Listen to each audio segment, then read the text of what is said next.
हुक्म होगा। तो याद रखिए, अगर आपको कोई पैसे मिले थे तो आपका काम था उन पैसों को आप उठा कर रखते हैं। अगर वो बहुत ही थोड़ी मोटी रकम है तो आप किसी को दे दे सदका हो तो सबसे अच्छा। जैसा मिसाल के तौर पर मैं रास्ते से जा रहा हूँ, मुझे 10 रुपये मिले, अब 10 रुपये की आज के ज़माने में क्या वैल्यू है, तो मैंने इसको सदका कर दिया। इसका तो कोई ऐलान भी करने की ज़रूरत नहीं, जो कौन ऐलान करेगा 10 रुपये का, ठीक है, तो उसकी ज़रूरत भी नहीं, तो ये तो ज़रूरत नहीं। लेकिन अगर ऐसे कोई रकम है जो एक साइजेबल अमाउंट बोलेंगे, मतलब एक बड़ी रकम जिसको बोलेंगे, ऐसी रकम जो आप सदका नहीं कर सकते, आप खुद सोचेंगे कि मैं इस्तेमाल कर लूँ क्या, मैं ले लूँगा या मैं तो मुस्तहिक़ नहीं हूँ, इस टाइप से एक रकम होती है। तो अगर वैसी रकम याद रखिए तो उस रकम का ऐलान करना चाहिए और उसको उठा के रखना चाहिए। रिवायतों के अंदर जो बातें मिलती हुई है कि 1 साल तक ऐसी रकम को उठा के रखना चाहिए। 1 साल के बाद कोई ना आए तो आदमी अपने ऊपर इस्तेमाल कर सकता है, लेकिन अगर उसके बाद भी कोई आ जाए तो फिर उसको वो चीज़ लौटानी होगी। याद रखिए,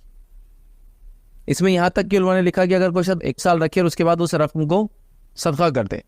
और वो शख्स आया और कहा कि मेरी रकम कहाँ है, तो उन्होंने लिखते हैं अगर उसे कह दिया जाए कि भाई हमने सदका कर दी, लेकिन सदका करने के बाद भी वो ना माने तो आपको वो लौटाना पड़ेगी उसको, ठीक है। तो एक आदमी खुद भी इस्तेमाल कर सकता है। सहाबी अल्लाह के रसूल सल्लल्लाहु अलैहि वसल्लम के पास है और कहा ये रकम मिली तो आपने कहा उसको 1 साल तक ऐलान कर, उन्होंने 2 साल तक हज में ऐलान किया, उसके बाद पूछा क्या करूँ, तो कहा इस्तेमाल करना चाहे तो इस्तेमाल कर ले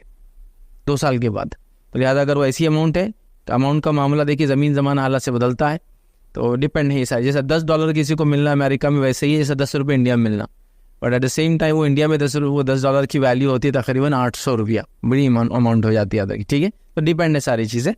तो रखना चाहिए, उसको ऐलान करना चाहिए। कोई आ जाए तो 2 साल में दे दे, ना आए तो फिर 2 साल के बाद आप अपने ऊपर खर्च करना चाहे करें, सदका करना चाहे कर ले, लेकिन उसके बाद आदमी आ जाए दावा करे तो या तो बता दे मैंने सदका कर दिया, या तो उसको